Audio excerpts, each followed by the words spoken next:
This episode will be about a very serious topic, everyone, and it will be about the evil that parents plant inside their children and unfortunately teach them. It doesn't make much difference whether this happens intentionally or unintentionally, because what is commonly known, and there's no doubt about it, is that no one loves their children more than their father and mother. Of course, no one wants anyone better than themselves except the parents, who want their children to be better than them. These things, everyone, are undisputed as a general rule. Certainly, there's no doubt that whoever must be a role model for the children is the mother or father. They're supposed to be their highest example in life. And children always imitate their parents in most of their lives, because it's natural that when children first see the world, they see their mother and father. So naturally, the first things they learn in life, and for most of their lives, come from their parents. But unfortunately, when these parents are narcissistic or one of them has severe narcissistic traits, I don't think anyone would want to be like a narcissistic person. One thing that no one chooses is their parents, whether the father or mother is good or bad.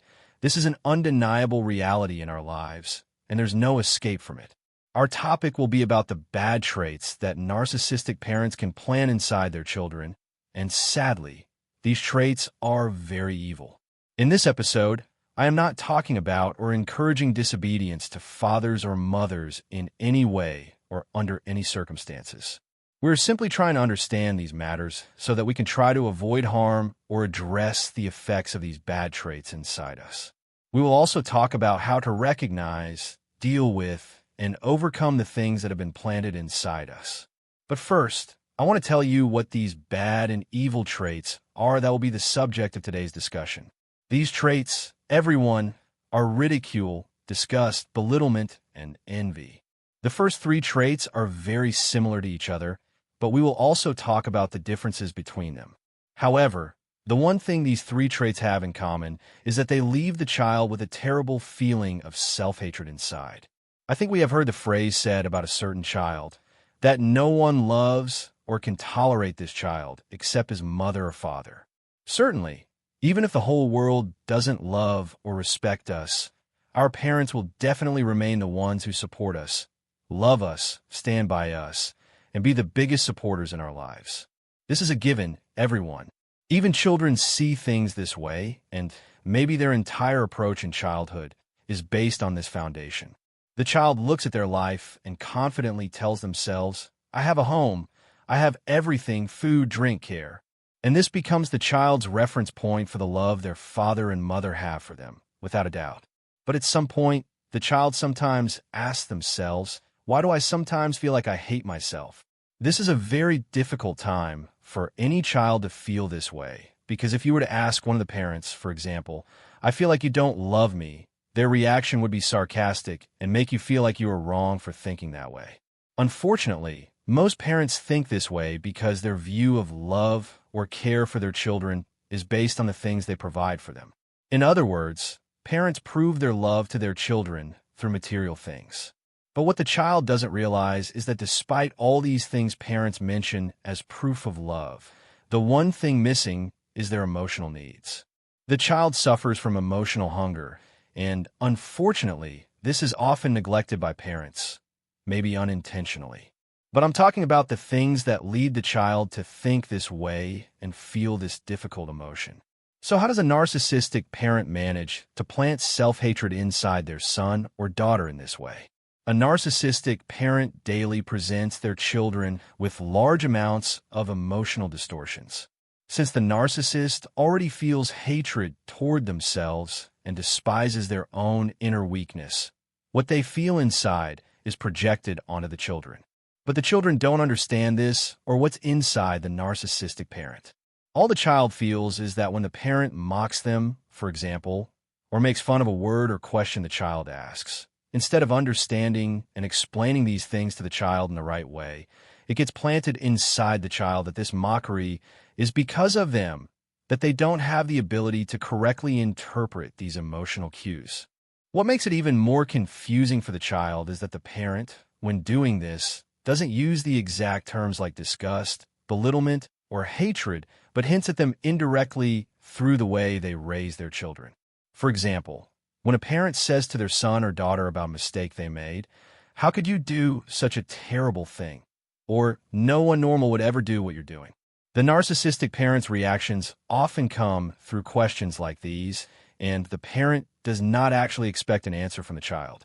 Instead, it's a suggestion that the child really is something terrible and awful.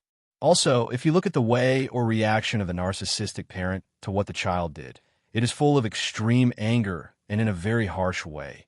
And these things happen in many different ways. There are fathers or mothers who might say to their daughter, "I love you only because you're my daughter or because you are my son, not because you are a good person."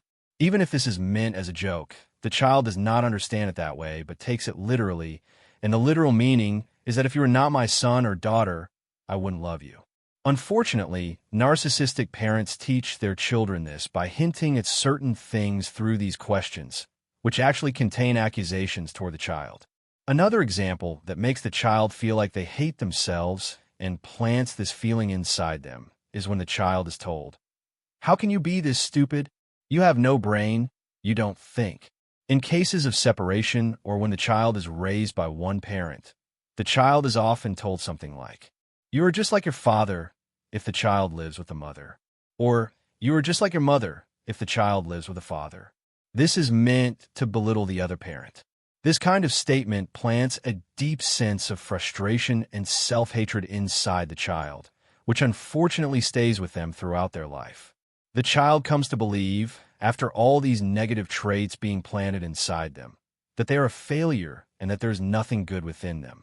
They carry this feeling toward anyone who interacts with them later. Unfortunately, these terrible feelings of hatred and mockery of themselves were never part of their personality originally. These are things that were implanted inside them, took root, and became part of who they are. The fourth trait that parents instill inside the child is envy. By the way, there are two types of envy. The first type is the envy the parent feels when they compete with their child. This happens quite often, and sadly, it is very strange that when the son or daughter succeeds or achieves something, even though the parents seem happy on the surface, inside they feel envy toward that child. The second type of envy is the one that parents actually plant inside their children, usually at a young age. This happens when a parent compares the child to another kid. For example, when a narcissistic mother says to her daughter, "That girl does everything for her mother, and her mother is so lucky or blessed to have her." She doesn't directly insult her daughter or say anything negative outright, but what the child picks up from these words is that she is less than others and that she's not like that other girl. This is what causes envy to develop inside the child from an early age. It's a very harmful trait that gets planted inside the child without their consent when they grow up constantly being compared to others, making them feel inferior, incomplete, or lacking in some way. When parents plant these terrible feelings and traits inside their children, it's usually not done through direct accusations or explicit words, but rather through hints and implications. This is very damaging because it becomes deeply rooted in the child's psyche, stays with them for life, and becomes part of their personality. From there, the child enters the world of narcissism through one of its widest doors, as a feeling grows inside them that they're not good enough and that they are less than others, all because the parents have painted a picture for them that others are better. So, what should you do if you feel like you've been through this, or if that's truly the feeling inside you? How can we return to our healthy, natural self? The person we were before all these things were planted inside us. You only need a little time and effort to try to empathize with yourself and love yourself a bit more. Our problem is that we keep looking at ourselves the way we were treated and blamed, and obviously, this is not right at all. It means you need to stop seeing anything inside yourself as negative or bad. You need to focus more on the positive aspects and good qualities within you and turn all those negative beliefs about yourself upside down. When we were children, we didn't understand what was happening to us, nor did we know how to deal with it, especially if we had a narcissistic mother or father. But now, you have more independence over your feelings and emotions than before. This doesn't require more than a decision, just like any decision we make in life. Exactly. You can choose to continue living with your negative view of yourself, playing the victim role. Or you can choose to recognize your worth, love yourself more, empathize with yourself, and respect yourself more than ever before. Because that way, you will reclaim your true personality, the one you had before those negative traits were planted inside you. Unfortunately, no one chooses their mother or father, but you can choose how to treat yourself and how to overcome the toxic thoughts planted in you by narcissistic parents.